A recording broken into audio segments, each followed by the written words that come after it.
हथियारों के बल पर कोई देश लूटते देखा है, हथियारों के बल पर कोई देश लूटते।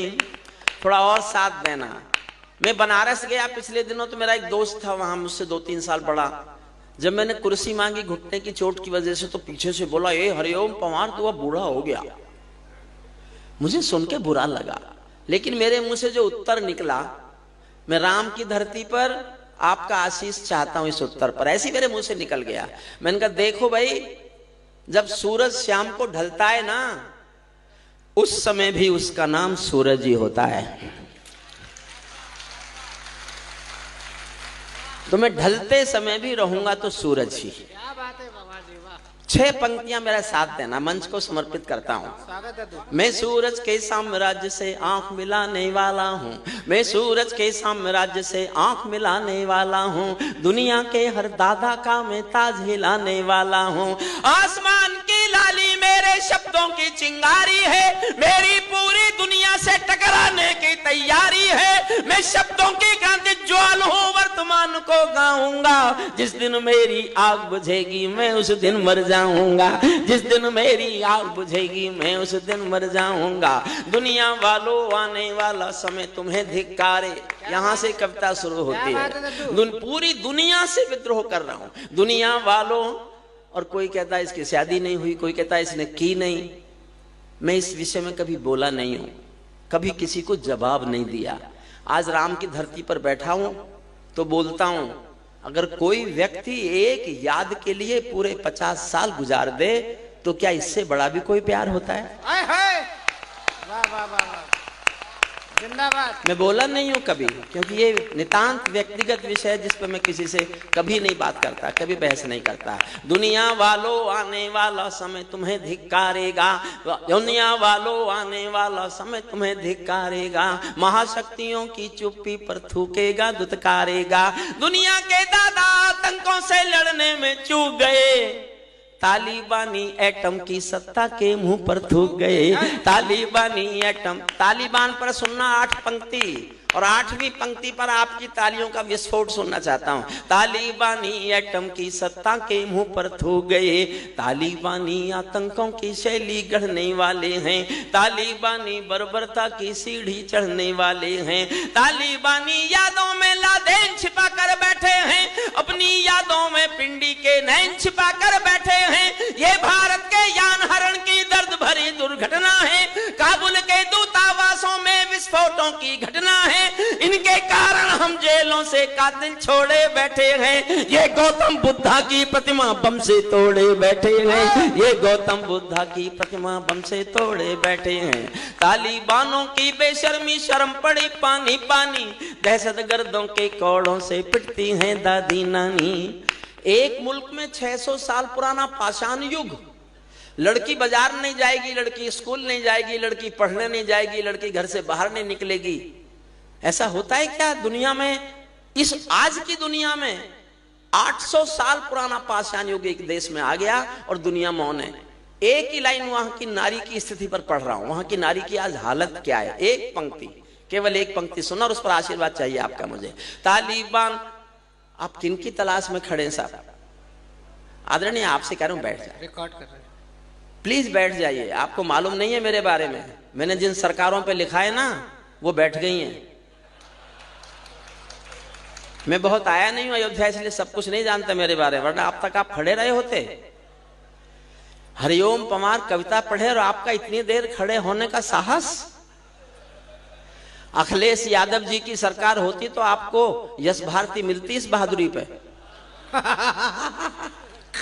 कि ये व्यक्ति हरिओम पंवार के सामने भी खड़े होने का साहस कर सकता है, इसको भी यश भारती दे दो। दी जाती थी ऐसे। तालिबानों की बेशर्मी शर्म पड़ी पानी पानी, दहशतगर्दों के कौड़ों से पिटती हैं नारी की हालत पर एक लाइन सुनना। दहशतगर्दों के कौड़ों से पिटती हैं दादी नानी, उनको कोई फर्क नहीं है उनके जीने मरने की, उनको कोई फर्क नहीं है उनके जीने मरने की। औरत केवल काया भर है बच्चे पैदा करने की, औरत केवल काया भर है बच्चे पैदा करने की। इनका दामन 7 समंदर साफ नहीं कर सकते हैं, अल्लाह भी इनके पापों को माफ नहीं कर सकते हैं। काबुल के हर चौराहे पर चीख सुनाई देती है, हर अफगानी सीने पर बंदूक दिखाई देती है। मैंने भू पर मानवता के प्राण अटकते देखे हैं, जवियानों के पहियों से भी लोग लटकते देखे हैं, जवियानों के पहियों। छोटी करता हूं कविता ताकि कुछ और सुनाया जा सके। अब मैं दुनिया के सबसे बड़े दादा के खिलाफ बोल रहा हूं, समझना। 20 साल पहले गया था कि हम तालिबान को नष्ट करेंगे अमेरिका, और 20 साल बाद चुपचाप। अगर उस समय तालिबान को नष्ट करने का पूरा प्रयास किया गया होता और कर दिया होता तो आज हमास और इजराइल का युद्ध नहीं हो रहा होता। आप ये समझ लीजिए। मैं अंतरराष्ट्रीय कानून पढ़ाता हूं, अंतरराष्ट्रीय कानून पढ़ के आपके सामने बोल रहा हूं, सुनना। तालिबानी जिनके अब्बा आका तुम थे अमेरिका, दुनिया के सबसे बड़े दादा के खिलाफ बोल रहा हूं। क्या समस्या, जिसके खिलाफ भारत सरकार नहीं बोल सकती डिप्लोमेटिकली, मैं बोल रहा हूं। हुआ आपको अंदाजा कि भारत सरकार अधिक ताकतवर है कि हरिओम पंवार अधिक ताकतवर है? तो मेरी ताकत के लिए ताली बजाओ और अब मेरी बात सुनो, और उस अच्छी लगे तो और ज्यादा ताली बजाना सुनना। तालिबानी जिनके अब्बा आका तुम थे अमेरिका, तालिबानी जिनके अब्बा आका तुम थे अमेरिका, इनको रूस से लड़वाने के खाका तुम थे अमेरिका, इनकी ट्रेनिंग इनका पोषण भूल गए क्या अमेरिका, अपनी खुदगर्जी में शोषण भूल गए क्या अमेरिका, तुमको अपने पापों के ही अंक मिले हैं अमेरिका, अपने पाले सांपों के ही डंक मिले हैं अमेरिका, अपने पाले सांपों के ही डंक मिले हैं अमेरिका, जिनका तुमने अंत लिखा था उन्हें जिलाकर चले गए। छठी पंक्ति शशिकांत को समझ, फिर आशीर्वाद मांगता हूं, सुनो। जिनका तुमने अंत लिखा था उन्हें जिलाकर चले गए, आतंकों के साए को तुम हाथ हिलाकर चले गए, भोले भाले अफगानों का हृदय तोड़कर चले गए, जहरीले सांपों के घर में दूध छोड़कर चले गए। जिस दिन काबुल से अमेरिकी हाथ छूटते देख लिया, हमने दुनिया के दादा का दंभ टूटते देख लिया, हमने दुनिया के दादा का दंभ टूटते देख लिया। मैं दुनिया को बतलाता हूँ अमेरिका की चतुराई, दोहा में ही लिख डाली थी समझौते की चौपाई, ये समझौता नहीं समर्पण कर बैठे हो अमेरिका। और एक पंक्ति फिर ताली मांगती है, ये समझौता नहीं समर्पण कर बैठे हो अमेरिका, अपनी महाशक्ति का तर्पण कर बैठे हो अमेरिका, अपनी महाशक्ति का तर्पण कर बैठे हो अमेरिका। क्या अमेरिका यूं ही अपने रिश्ते नाते तोड़ गया, अपने हथियारों को हेलीकॉप्टरों को छोड़ गया? सच तो ये है अमेरिका ने बहुत दोगला पेच दिया, भोले भाले अफगानों को तालिबान को बेच दिया, भोले भाले अफगानों को तालिबान को बेच दिया। हारा तो भारत भी है, भारत का सद्व्यवहार गया, जैसे शकुनी के पासों से धर्म युधिष्ठिर हार गया।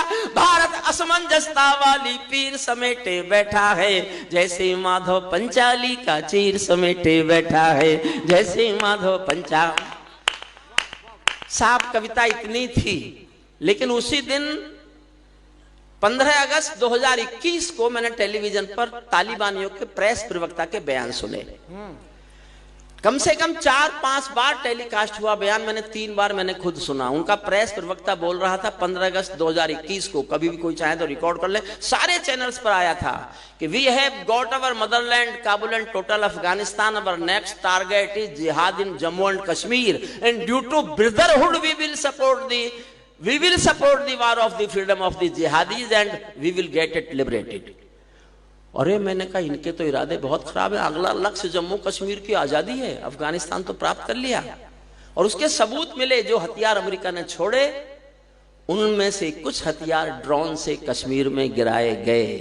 तो लगा कि शायद कहीं ना कहीं कोई ना कोई लिंक था। तब मैंने दुनिया से सुनाने के लिए, पूरी दुनिया को सुनाने के लिए अंतिम छंद लिखा जी। नहीं, ये हास्यरस के कवि क्योंकि अच्छी कविताएं नहीं सुनाते, इसलिए हो सकता है किस दिन ये काम भी मुझे करना पड़े। स्वागत। अंतिम छंद सुनिएगा, मैं किसी से ताली बजाने के लिए नहीं कहूंगा। और सांसद जी, आपने इतने प्यार से बुलाया, इतना प्यार करते हो, अगर मैंने आपकी जनता को कुर्सियों से ऊपर नहीं उछाला ना तो मैं काहे का हरिओम पंवार। ऊपर उछालता हूं कुर्सियों से आपको। सुनिए बाप, अंतिम छंद। तालिबानो अपने घर में नाचो कूदो खेल करो, तालिबानो अपने घर में नाचो कूदो खेल करो, जिससे चाहो जंग करो तुम जिससे चाहो मेल करो।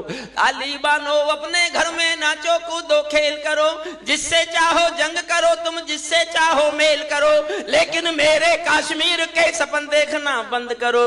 पाकिस्तानी गरम तवे पर हाथ सेकना बंद करो, पाकिस्तानी गरम तवे पर हाथ सेकना बंद करो।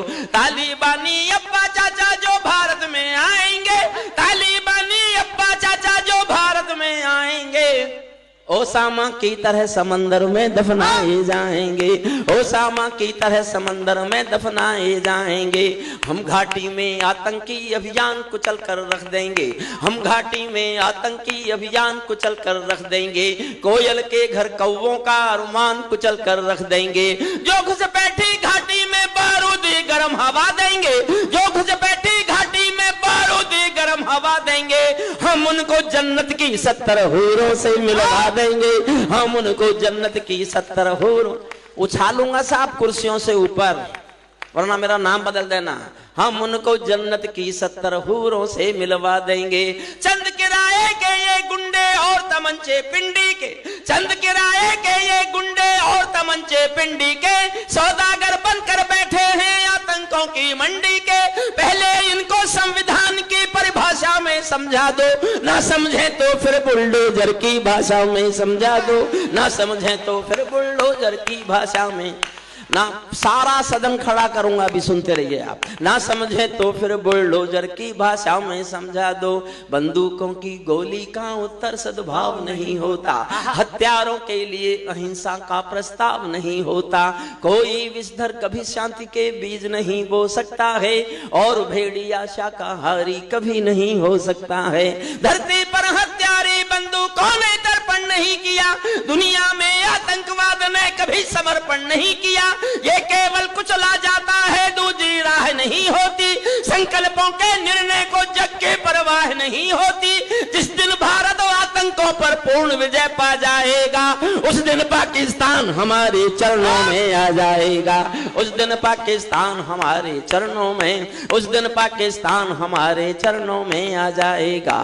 भारत ने हर समझौते का आदी बनना छोड़ दिया। साहब, मैं कभी भी ऐसी बातें बोलता नहीं। मैंने पूजा की जिस आदमी की, मैंने 1947-48 के सारे डॉक्यूमेंट पढ़ लिए। मैं कानून का प्रोफेसर था तो मेरा पढ़ने में बहुत रुचि थी।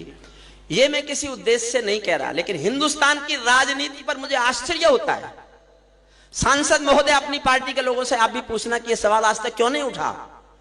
जब बंटवारा हुआ था हम 33 करोड़ थे, 11 करोड़ हमारे दूसरे भाई थे, 22 करोड़ हिंदू थे।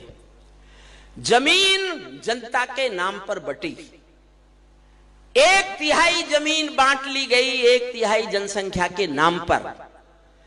फिर 11 करोड़ में से 3 करोड़ यहीं रह गए।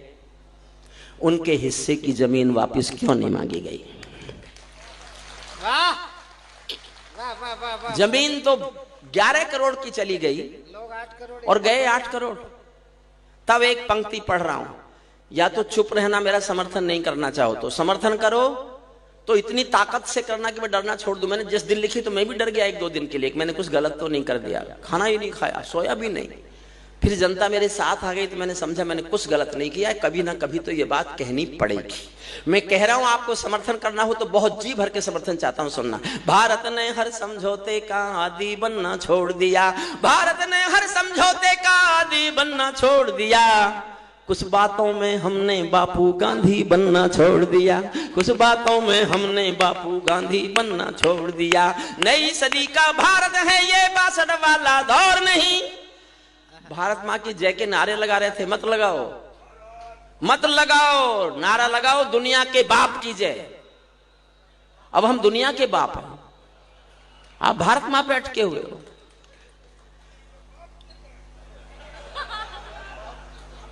देखिए एक कैसे बदलता है देश।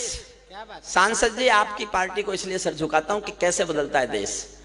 जब भी कोई विदेशी राष्ट्राध्यक्ष आता था, गांधी की समाधि पे ले जाते थे उसको, तो पहले जासूसी कुत्ते घुमाए जाते थे। आपने बार बार देखे होंगे, कोई भी बड़ा राष्ट्राध्यक्ष आया तो गांधी की समाधि पर जाने से पहले जासूसी कुत्तों से सुरक्षा चक्र चलाया गया।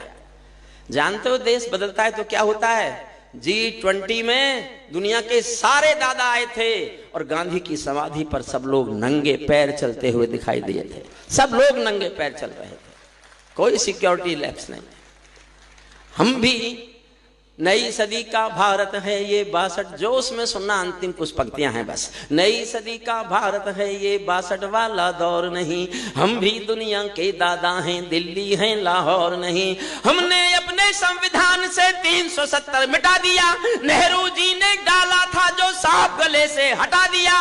उरी का उत्तर घर में घुसकर चोट से देना सीख लिया, पुलवामा का उत्तर बालाकोट से देना सीख लिया, पुलवामा का उत्तर बालाकोट से देना। नई सदी का भारत है ये 62 वाला दौर नहीं, हम भी दुनिया के दादा हैं, दिल्ली हैं लाहौर नहीं। हमने अपने संविधान से 370 मिटा दिया, नेहरू जी ने डाला था जो सांप गले से हटा दिया। उरी का उत्तर घर में घुसकर चोट से देना सीख लिया, पुलवामा का उत्तर बालाकोट से देना सीख लिया। रावलपिंडी के दिल में जब खोट दिखाई देता है, उनको सपनों में भी बालाकोट दिखाई देता है, उनको सपनों में भी बालाकोट और एक लाइन पढ़ता हूं, मैं नहीं जानता कैसे आप रिएक्ट करेंगे। मेरा जोश ज्यादा है कि तुम्हारा जोश ज्यादा है, अब तय होगा। रावलपिंडी के दिल में जब खोट दिखाई देता है, उनको सपनों में भी बालाकोट दिखाई देता है। हमने डर को कूटनीति से दूर हटा कर रखा है, हमने डर को कूटनीति से दूर हटा कर रखा है। दिल्ली के सिंहासन पर एक शेर बिठा कर रखा है। 2 लाइन और सुन लीजिए, बस 2 लाइन। दिल्ली के सिंहासन पर एक शेर बिठा कर रखा है, भारत की संसद ने कसमें खा खा कर स्वीकारा। 2 बार संसद, पूरी संसद एक मत से कसम खा के प्रस्ताव पास कर चुकी है। क्या मैं बताता हूं, भारत की संसद ने कसमें खा खा कर स्वीकारा है, पाकिस्तानी कब्जे वाला सब कश्मीर हमारा है। दिल्ली के सिंहासन से ये निर्णय जाने वाला है, पाकिस्तानी कब्जे वाला वापस आने वाला है, पाकिस्तानी कब्जे वाला वापस आने। चंद्रशेखर आजाद मेरी एक पुरानी कविता है, लेकिन वो मुझे हमेशा नई लगती है और ये एक मेरे दिल का छाला है। मुझे जब भी इसको फोड़ने का मौका मिलता है मुझे अच्छा भी लगता है और दुख भी होता है।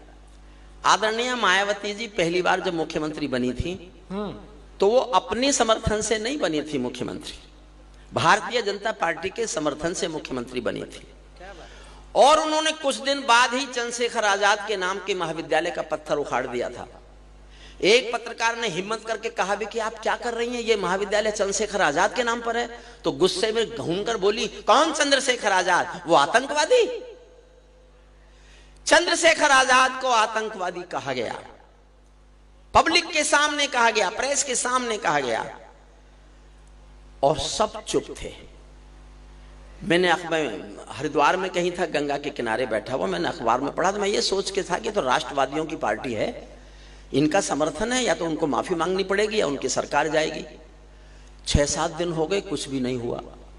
तो मैं श्रद्धेय आडवाणी जी के पास भी आया जाया करता था, अटल जी बिहारी जी के पास बहुत आया जाया करता था। मैं दोनों के पास शिकायत लेके गया कि आपके समर्थन की एक पार्टी चंद्रशेखर आजाद को आतंकवादी कह रही है। तो आडवाणी साहब तो बोले ही नहीं, बिल्कुल नहीं बोले। वो जानते थे मैं कुछ बोलूंगा और ये फिर लड़ेगा। मैं वाजपेयी साहब के पास गया, वो भी कुछ नहीं बोले, बहुत देर तक चुप बैठे रहे। तो मैंने कहा साहब कुछ तो, हम क्या जनता को मुंह दिखाएं जाके।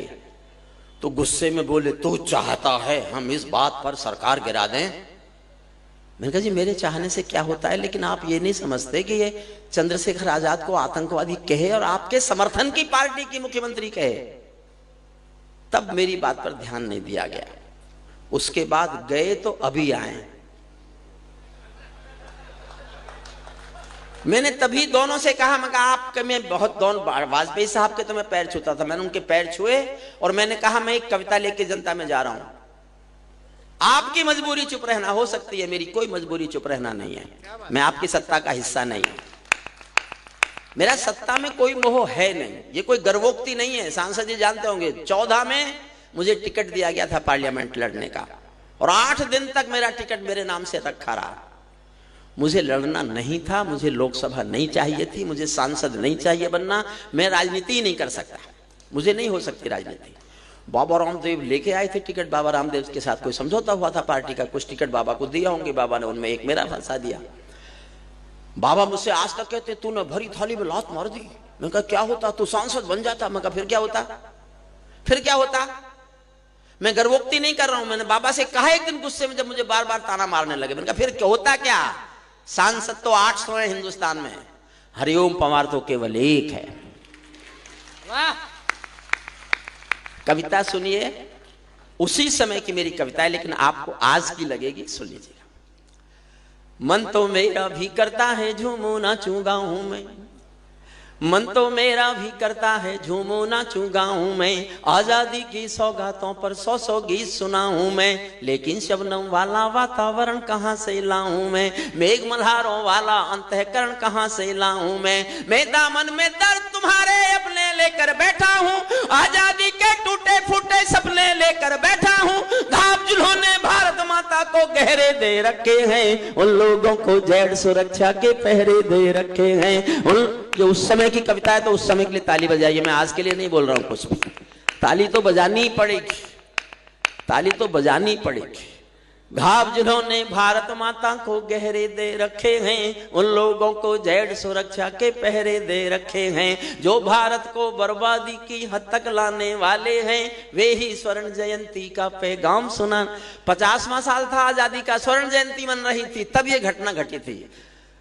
आजादी लाने वालों का तिरस्कार तड़फाता है, बलिदानी पत्थर पर थूका बार बार तड़फाता है, इंकलाब की बलबेदी भी जिससे गौरव पाती है, आजादी में उस शेखर को भी गाली दी जाती है, आजादी में उस शेखर को भी गाली दी जाती है। मैं दिनकर की परंपरा का चारण हूँ, भूषण की शैली का अल्प उदाहरण हूँ, इसीलिए मैं दरबारों के गीत नहीं गा सकता हूँ, इसीलिए मैं दरबारों के गीत नहीं गा सकता हूँ, मैं पीड़ा की चीखों में संगीत नहीं ला सकता हूँ। आपका मन भी दुखे, मैं तो रोया था लिखते हुए, तो इन पंक्तियों पर साथ देना। इससे बढ़कर और शर्म की बात नहीं हो सकती थी, इससे बढ़कर और शर्म की बात नहीं हो सकती थी, आजादी के परवानों पर घात नहीं हो सकती थी, कोई बलिदानी शेखर को आतंकी कह जाता है, पत्थर पर से नाम हटाकर कुर्सी पर रह जाता है, पत्थर पर से नाम हटाकर। क्या बात है। गाली की भी कोई सीमा है, कोई मर्यादा है, ये घटना तो देशद्रोह की परिभाषा से ज्यादा है, मेरी आंखों में पानी है, सीने में चिंगारी है, राजनीति ने कुर्बानी के दिल पर ठोकर मारी है, सारे वतन पुरोधा चुप थे, कोई कहीं नहीं बोला। कविता का सौंदर्य केवल ये है, चलो राजनीति के नेता नहीं बोले, उनके अपने अपने स्वार्थ होंगे। स्वर्ग में हमारे शहीदों की आत्मा ने भी सुना होगा कि आज चंद्रशेखर आजाद को गाली किस तरह दी जा रही है, उन पर क्या बीती होगी, ये कविता का सौंदर्य सुनना। इससे बढ़कर और शर्म की बात नहीं हो सकती थी, आजादी के परवानों पर घात नहीं हो सकती थी, सारे वतन पुरोधा चुप थे, कोई कहीं नहीं बोला, लेकिन कोई ये ना समझे कोई खून नहीं खोला, सुनकर बलिदानी बेटों का धीरज डोल गया होगा, मंगल पांडे फिर शोणित की भाषा भूल गया होगा, मंगल पांडे फिर शोणित की भाषा बोल गया होगा, सुनकर हिंद महासागर की लहरें तड़प गई होंगी, शायद बिस्मिल की गजलों की बहरें तड़प गई होंगी, नील गगन में कोई पुच्छल तारा टूट गया होगा, अस्फाकुल्ला की आंखों में लावा फूट गया होगा, आजादी पर मरने वाला टोला भी रोया होगा, इंकलाब का रंग बसंती चोला भी रोया होगा, आजादी पर मरने वाला टोला भी रोया होगा, इंकलाब का रंग बसंती चोला भी रोया होगा, चुपके चुपके रोया होगा संगम तीरथ का पानी। 4 लाइन मन से सुनना, अच्छा लगे तो तालियां उठाना। चुपके चुपके रोया होगा संगम तीरथ का पानी, आंसू आंसू रोई होगी धरती की चूनरधानी, एक समंदर रोई होगी भगत सिंह की कुर्बानी, क्या ये ही सुनने की खातिर फांसी झूले सेनानी, क्या ये ही सुनने की खातिर और 4 लाइन सुनना साहब, मन करे तो जी भर के दाद देना। चुपके चुपके रोया होगा संगम तीरथ का पानी, क्या ये ही सुनने की खातिर फांसी झूले सेनानी। जहां मरे आजाद पार्क के पत्ते खड़क गए होंगे, जहां मरे आजाद पार्क के पत्ते खड़क गए होंगे, कहीं स्वर्ग में शेखर जी के बाजू पड़क गए होंगे। शायद पल दो पल को उनकी निदिया जाग गई होगी, फिर पिस्तौल उठा लेने की इच्छा जाग गई होगी, फिर पिस्तौल उठा लेने की इच्छा। आधी मिनट में सुनाता हूं क्या थे शेखर, ये शशिकांत ने बताया। सबसे बड़ी बात है, देश का एकमात्र प्रधानमंत्री हमारे मोदी जी जो शहीद चंद्रशेखर आजाद के गांव गए भाबरा, बाकी किसी को जाने की जरूरत महसूस नहीं हुई। सल्यूट करते हैं हम उनको। सुनना, शेखर महायज्ञ का नायक। आधी मिनट में बताता हूं शेखर क्या है। 2 बातें ऐसी बताता हूं जो आपने शायद नहीं पढ़ी होंगी। 700 लोगों को अंग्रेजों ने नौकरी केवल इस बात की दे रखी थी कि आजाद को पहचान लें। आजाद को पहचानने के नाम पर 700 लोग ब्रिटिश पुलिस में नौकरी करते थे। और मैंने जिसलिए कविता लिखी, में जब आजाद पर पढ़ रहा था पूरा उनका साहित्य, तो मुझे एक वाक्य ऐसा पढ़ने को मिला आजाद के मुंह से निकला हुआ जो दुनिया में किसी के मुंह से निकला ही नहीं। गरीब माँ बाप थे आजाद के, इकलौता बेटा था। माँ बाप गरीबी में जी रहे थे। वो सरकारी खजाने लूटते थे। जो पैसा होता था उनकी संदूक में होता था, चाबी उनके पास रहती थी। एक दिन गांव के किसी आदमी ने छुपते छुपाते पहुंचकर यह कहा कि शेखर, तेरे माता पिता की हालत क्या जानते हो क्या? घर में खाने के लिए रोटी नहीं है, भूखे मरने की नौबत है। तुम्हारी संदूक में पैसा है यार, इतना तो घर भेज दो कि माँ बाप रोटी खा लें। तो चंद्रशेखर आजाद 2 वाक्य बोले। एक वाक्य आंख में आंसू भरकर और एक आंख लाल करके। आंसू भरकर तो यह कहा कि माता पिता क्या सिर्फ मेरे हैं और क्रांतिकारियों के नहीं है? और दूसरी पल आंख लाल करके कहा कि इस संदूक में से तो 1 पैसा दूंगा नहीं। और तुम गांव वालों मेरे माता पिता को रोटी नहीं खिला सको तो मुझे बताना, मैं किसी दिन रात के अंधेरे में आऊंगा और अपने पिस्तौल की 2 गोली दोनों के सीने में उतार के चलाऊंगा। उसको गाली देगी राजनीति और सुन लेंगे सब लोग। तब सुनिए, शेखर महायज्ञ का नायक गौरव भारत भूखा है, जिसका भारत की जनता से रिश्ता आज लहू का है, जिसके जीवन के दर्शन ने हिम्मत को परिभाषा दी, जिसके पिस्टल की गोली ने इंकलाब को भाषा दी, जिसने धरा गुलामी वाली क्रांति निकेतन कर डाली, आजादी के हवन कुंड में अग्नि चेतन कर डाली, जिसके कारण त्याग अलौकिक माता के आंगन में था, इकलौता बेटा होकर भी आजादी के रन में था, जिसको खूनी मेहंदी से भी देह रचाना आता था, आजादी का योद्धा केवल चले चबे ना खाता था। अब तो नेता पर्वत सड़कें शहरों को खा जाते हैं और पुलों के शिलान्यास में नहरों को खा जाते हैं। अब तो नेता पर्वत सड़कें शहरों। आजादी के कारण जो गोरों से बहुत लड़ी है जी, दाद देना मुझे जी भर कर अगली पंक्ति पर। आजादी के कारण जो गोरों से बहुत लड़ी है जी, शेखर की पिस्तौल किसी तीरथ से बहुत बड़ी है जी, शेखर की पिस्तौल किसी तीरथ से बहुत। और साहब एक छंद सुनना, इसलिए सुना रहा हूं, मैंने तभी लिखा था। सांसद जी आपको समर्पित करता हूं, बुरा मत मानना। नहीं सुनी गई मेरी बात, आपके समर्थन से थी वो मुख्यमंत्री, अपने आप नहीं थी। और मेरी ईमानदारी लगे तो उतनी तालियां बजाना जितनी अब तक बचा रहे हो। जो भारत माँ की संसद, जो भारत माँ के संसद के गाने गाने वाले हैं, जो भारत माँ की मर्यादा जीवन गाने वाले हैं, राष्ट्रवाद की गरिमा गौरव ज्ञान सिखाने वाले हैं, जो छोटी छोटी बातों पर संसद में अड़ जाते हैं, श्री राम मंदिर मुद्दे पर सड़कों पर लड़ जाते हैं, 60 दिनों तक रथ लेकर जो 60 दिनों तक रथ लेकर जो तीर्थ यात्रा घूमे थे, आजादी की यादों के पत्थर पूजे थे, चूमे थे, इस घटना पर चुप बैठे थे, सबके मुंह पर ताले थे। तब गठबंधन क्यों नहीं तोड़ा जो तुम हिम्मत वाले थे, तब गठबंधन क्यों नहीं तोड़ा जो तुम। और 2 लाइन आशीर्वाद चाहती हैं आपका, मैं देखना चाहता हूं कितना प्यार करते हैं आप कवि को, केवल कवि के रूप में सुनना मुझे। तब गठबंधन क्यों नहीं तोड़ा जो तुम हिम्मत वाले थे, तुम सत्ता में शामिल थे तो टूक डांट भी सकते थे, तुम सत्ता में शामिल थे तो टूक डांट भी सकते थे, जो जीव शहीदों पर थूके वो जीभ काट भी सकते थे, जीव शहीदों पर थूके वो जीव। अंतिम छंद सुनना, जो सीने पर गोली खाने को आगे बढ़ जाते थे, भारत माता की जय कहकर फांसी पर चढ़ जाते थे, जिन बेटों ने आजादी के लिए कहानी दे डाली, आजादी के हवन कुंड के लिए जवानी दे डाली, दूर गगन के तारे उनके नाम दिखाई देते हैं, उनके स्मारक भी चारों धाम दिखाई देते हैं। वे देवों की लोग, मेरे जीवन की कविता की अच्छी पंक्तियां सुना है, वे देवों की लोकसभा के अंग बने बैठे होंगे, वे सतरंगी इंद्रधनुष के रंग बने बैठे होंगे, उन बेटों की याद भुलाने की नादानी मत करना, इंद्रधनुष के रंग चुराने की नादानी मत करना, इंद्रधनुष के रंग चुराने की नादानी मत करना, जिनके कारण ये भारत आजाद दिखाई देता है, अमर तिरंगा उन बेटों की याद दिखाई देता है, उनका नाम जुबां पर लो तो पलकों को झपका लेना, उनकी यादों के पत्थर पर दो आंसू टपका देना, जो धरती में मस्तक बोकर चले गए, दाग गुलामी वाला धोकर चले गए, मैं उनकी पूजा की खातिर जीवन भर गा सकता हूँ, मैं सूरज का बेटा तम के गीत नहीं गा सकता हूँ, मैं पीड़ा की खत्म कर दो, कारगिल पढ़ दो, खत्म कर। हमारे सांसद जी ने माया मंडल में शपथ लेने से इनकार कर दिया। क्या? अच्छा, ये मुझे और अभी सूचना मिली है, हमारे सांसद जी उन दिनों विधायक थे और उन्होंने उनके मंत्रिमंडल में शपथ लेने से मना कर दिया था। मैं आपको सैल्यूट करता हूँ, नतमस्तक होता हूँ आपके सामने, ये मुझे अभी बताया।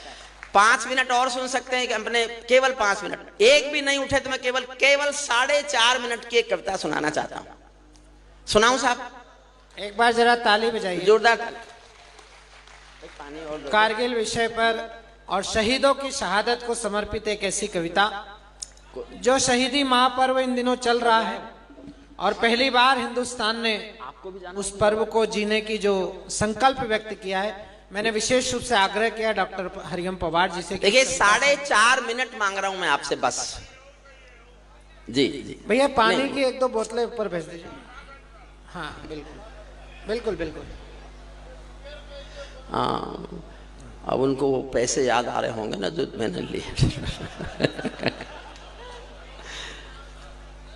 सांसद जी, मेरे कोई खर्चे नहीं है, मुझे इतनी पेंशन मिलती है उससे मेरी रोटी चल जाती है, किचन चल जाती है, लेकिन जो पैसा देते हैं आप, मैंने आज तक मांगा नहीं है ट्रस्ट के लिए, लेकिन मेरा ट्रस्ट केवल गरीब बच्चों की पढ़ाई और मेरठ कॉलेज में लॉ में जितने बच्चे पढ़ते हैं उनकी सब, किसी को भी किताब और फीस चाहिए मेरठ कॉलेज में लॉ पढ़ने वाले को, क्योंकि मैं वहां प्रोफेसर रहा हूं, मेरे ट्रस्ट से उसकी व्यवस्था होती है। आज तक हमने किसी को मना नहीं किया, जो घर आ गया उसकी मदद की।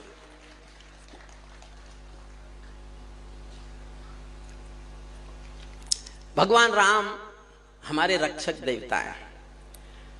सनातन वालों, सनातन की चिंता करना छोड़ दो। जब तक इस धरती पर भारत में रामलीलाएं होती रहेंगी, सनातन को कोई आंच नहीं आ सकती, आ ही नहीं सकती। एक बाप बेटी जा रहे थे किसी रास्ते पर, उनको तेज बाढ़ का पानी मिल गया। मैं थोड़ी ज्ञान की बातें बताता हूं, फिर एक 4.5 मिनट की कविता सुनाऊंगा। आ जाओ आर्यपुत्र, आ जाओ, अभी आ रहे हो? मैं पहला कवि हूं। नहीं नहीं, नहीं। ये 2 बिटियाएं फंस गई। अगर आपको भी जाना हो तो आप जा सकते हैं। नहीं नहीं, कहाँ जाना है हमको? नहीं जाना। उन दोनों की भी थोड़ी हुई है अभी।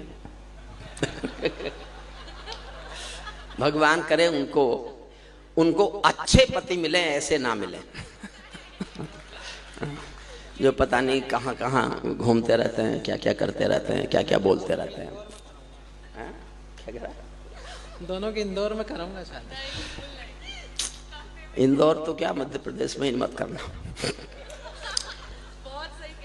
बाप बेटी जा रहे थे, रास्ते में तेज बाढ़ का पानी मिला, दोनों डरे कैसे पार करेंगे, तो पिता ने हिम्मत करके कहा कि बेटी डरो मत, मेरी बाजू पकड़ लो, मेरा हाथ पकड़ लो, हम बाढ़ के पानी से पार निकलेंगे। बेटी ने तुरंत कहा कि पापा मैं आपके हाथ नहीं पकड़ूंगी, आप मेरा हाथ पकड़ो। समझिए, पिता ने कहा क्या फर्क पड़ता है, तुमने मेरा हाथ पकड़ा या मैंने तुम्हारा हाथ पकड़ा? बेटी ने कहा पापा बहुत फर्क पड़ता है। समझ जाओ तो ताली उठाना। बेटी ने कहा पापा बहुत फर्क पड़ता है, मैं किसी मजबूरी में अपने स्वार्थ में आपका हाथ छोड़ भी सकती हूं, लेकिन एक बाप अपनी बेटी का हाथ किसी हाल में कभी छोड़ नहीं सकता, छोड़ नहीं सकता। एक पिंजरे में पालतू तोता था किसी के पास। एक दिन मालिक ने तोते से कहा मैं पड़ोसी गांव जा रहा हूं, तेरा शाम तक का खाना मैंने रख दिया है, खा लेना। तोता बोला मालिक उस गांव में मेरे गुरुजी रहते हैं। मालिक बोला तो मैं क्या करूं? बोले उस गांव में जा रहे हो तो मेरे गुरुजी को मेरी राम राम तो बोल सकते हो। मालिक ने कहा मिलेगा तो बोल दूंगा। मालिक पड़ोसी गांव गया, जाके बोला मेरे पिंजरे में एक पालतू तोता है, कोई यहां उसका गुरु है क्या? एक बूढ़ा तोता उठ के आया, उसने कहा मैं हूं। तो उसने कहा तो मेरे पालतू तोते ने तुमको राम राम भेजी है। बूढ़े तोते ने सुना और मर गया। मालिक लौट के आया, तोते ने आते ही पूछा मेरे गुरु मिले?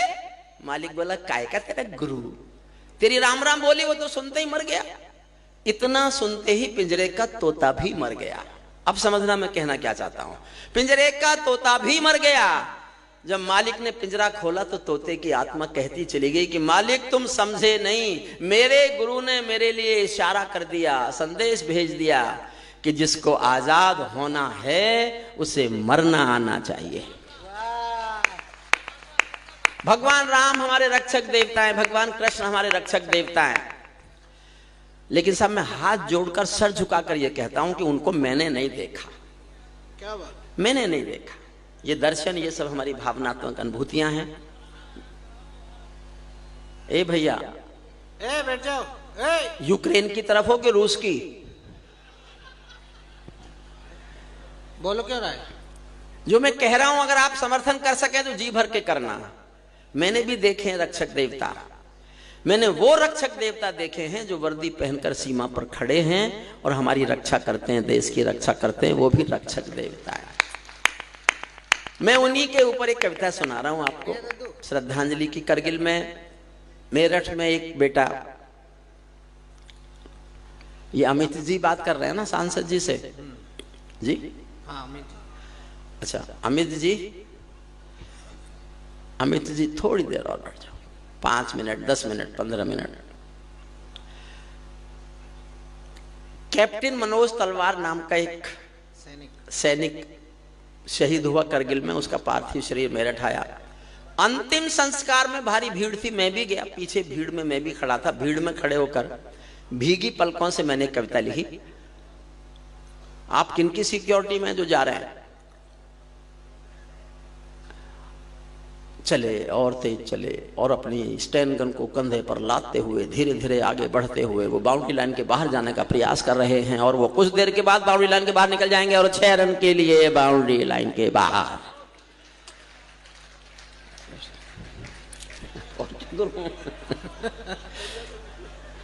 ये मनिका बेटिया को मैं आजकल सुनता हूँ फेसबुक पर, मुझे बहुत अच्छा लगता है। और कभी कभी लगता है कि एक एक पंक्ति में उसने एक एक कहानी, एक एक बड़ा उपन्यास लिखा है।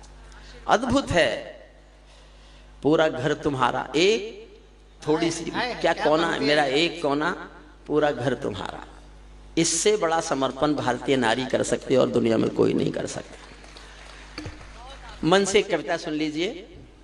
मैंने 50 साल हो गए मुझे मंचों पर। साहब आपको पता है कि नहीं, मणिका हमारे उस परिवार की बेटी है जिस परिवार में श्रद्धेय अटल बिहारी वाजपेयी जी का कई बार विश्राम हुआ। उस परिवार में मतलब बहुत प्रतिष्ठित हमारे क्षेत्र का एक राजनीतिक परिवार है, जिस परिवार में अटल जी का स्वतः आना जाना था। एक बार मणिका को अगर हरिओम पवार जी ने आशीर्वाद दिया, ये उनके लिए पद्मश्री। मैं प्रशंसक, जरा जोरदार तालियां बजाइए। मैं जिसका प्रशंसक नहीं हूं, मैं झूठ नहीं बोलता। मैं शब्द की देवी के अपमान में मैं जीवन में कभी नहीं बोला। जो मुझे पसंद नहीं है, कई बार तो मैं खुद को पसंद नहीं करता। विश्वास कीजिए मैं खुद से नाराज रहता हूं। मेरी उम्र भर मैं अपने से नाराज रहा हूं। छोटा सा गीत है, मैंने 50 साल आंसू की आग गाई है। भैया चाय थोड़ी देर बंद कर दो, 5 मिनट के लिए, बस 5 मिनट के लिए बंद कर लो। मान जाओ प्लीज, मान जाओ। 50 साल मैंने आंसू की आग गाई है। मेरी एक कविता है, केवल एक, जो मेरी आग के आंसू हैं। आग के आंसू, वाक्य समझिएगा आप। क्या कुछ कह रहे हैं? मैं गीतकार नहीं हूं। गीतकार हमारी साक्षी बेटिया है, मनिका है, हमारा प्रियांशु भी बहुत श्रेष्ठ गीतकार है, शशिकांत ने भी गीत लिखे हैं, सब लोग गीत लिखते हैं, लेकिन मैं गीतकार नहीं हूं। मैं चीख चिल्लाहट का कवि हूं। मेरा दृष्टिकोण है ये कि मैं ताजों के लिए समर्पण वंदन गीत नहीं गाता, दरबारों के लिए कभी अभिनंदन गीत नहीं गाता। गौन भले हो जाऊं लेकिन मौन नहीं हो सकता मैं, पुत्र मोह में शस्त्र त्याग कर द्रोण नहीं हो सकता मैं। कितने ही पहरे बैठा दो मेरी क्रुद्ध निगाहों पर, मैं चीखूंगा चिल्लाऊंगा जनगण मन की आहों पर। धरती पर राष्ट्रवाद की मैं एक कहानी हूं। इस धरती पर इंकलाब की केवल एक कहानी हूं। लिखते लिखते अंगारा हूं, गाते गाते पानी हूं। ये मेरी जिंदगी है।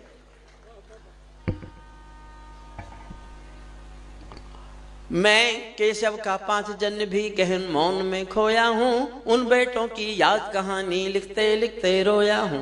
उन बेटों की याद कहानी लिखते लिखते रोया हूँ। जिस माथे की कुमकुम बिंदी वापस लौट नहीं पाई, चुटकी झुमके पायल ले गई कुर्बानी की यमराई। कुछ बहनों की राखी जल गई है बर्फीली घाटी में, वेदी के गठबंधन मिल गए हैं करगिल की माटी में। पर्वत पर कितने सिंदूरी सपने दफन हुए होंगे, 20 बसंतों के मधुमासी जीवन हवन हुए होंगे।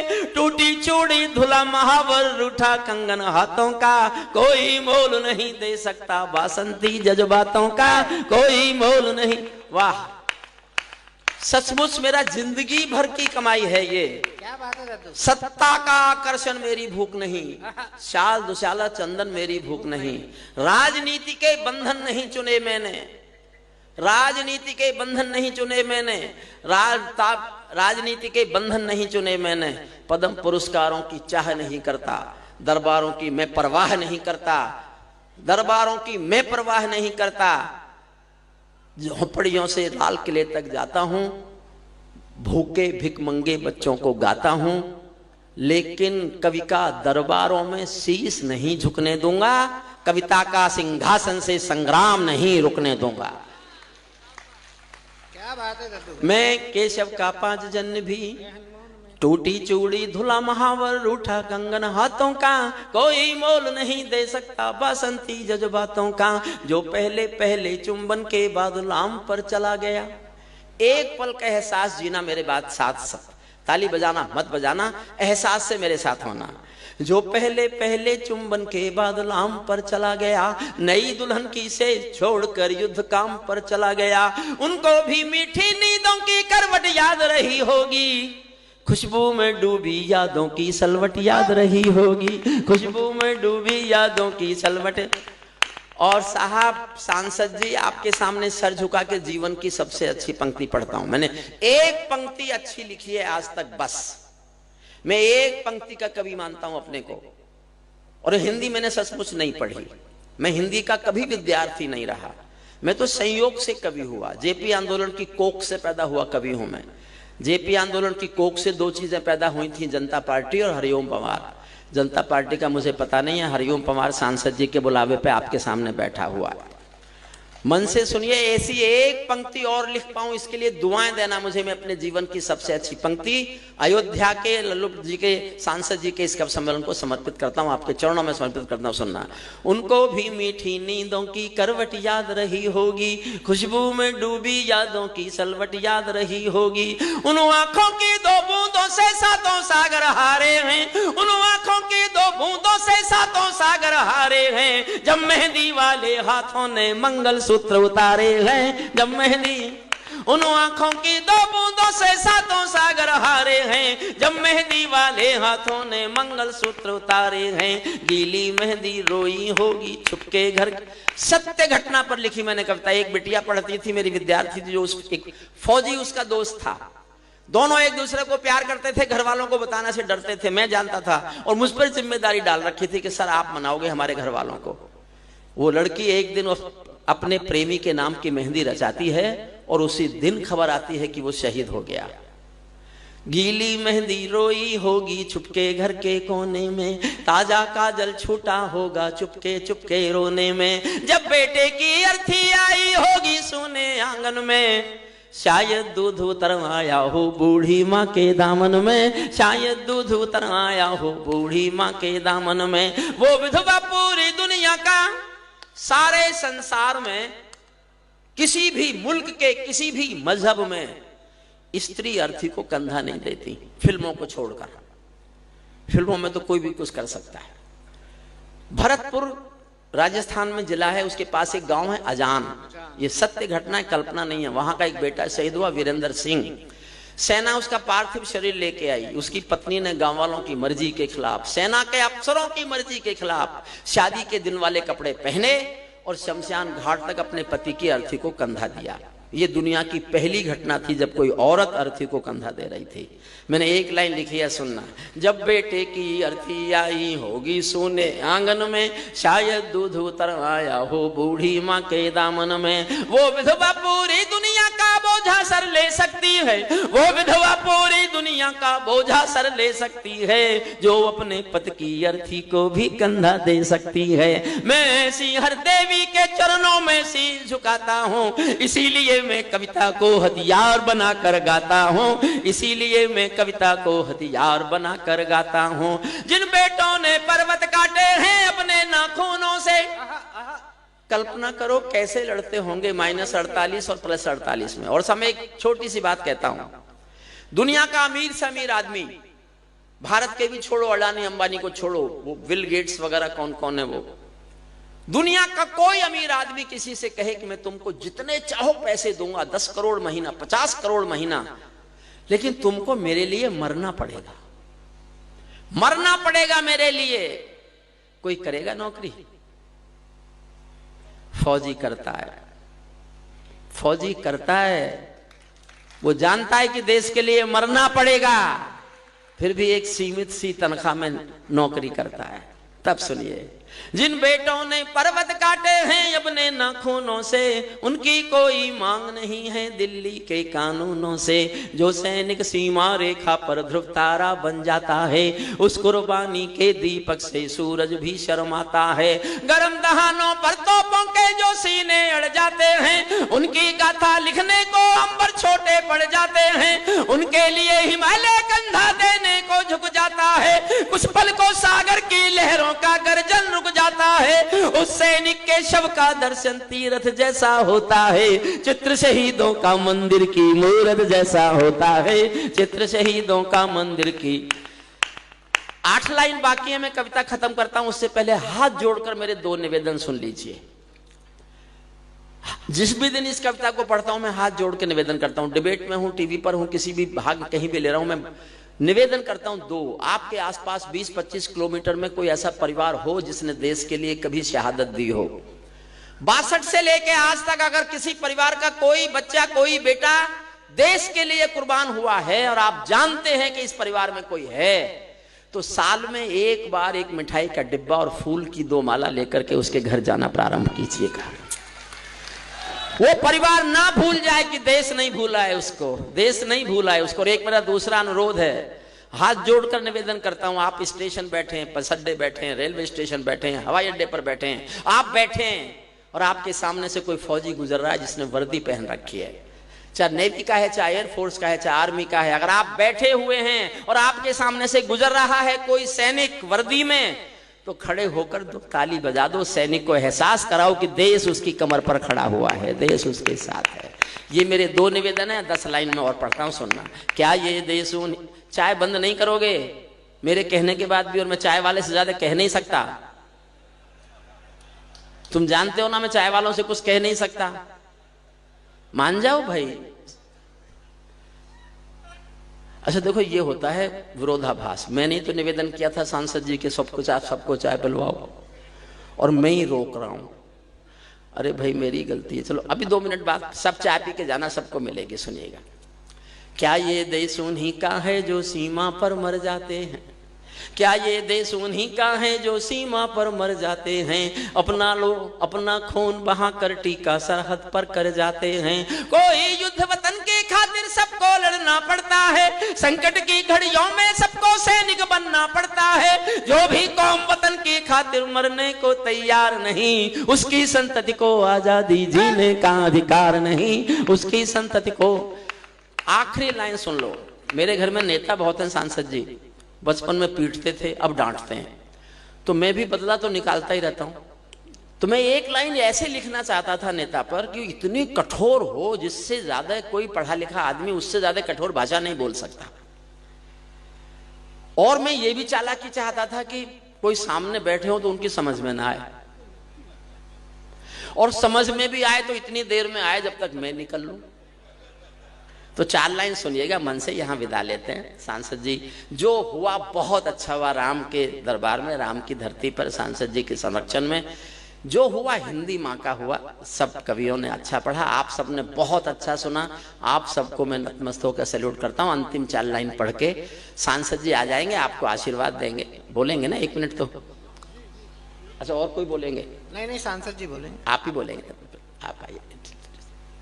सैनिक अपने प्राण गंवा कर देश बड़ा कर जाते हैं, बलिदानों की बुनियादों पर राष्ट्र खड़ा कर जाते हैं। जिनको माँ की बलिदान, सैनिक अपने प्राण गंवा कर देश बड़ा कर जाते हैं, बलिदानों की बुनियादों पर राष्ट्र खड़ा कर जाते हैं। जिनको माँ के बलिदानी बेटों से प्यार नहीं होगा, उन्हें तिरंगे को लहराने का अधिकार नहीं होगा, उन्हें तिरंगे को लहराने का।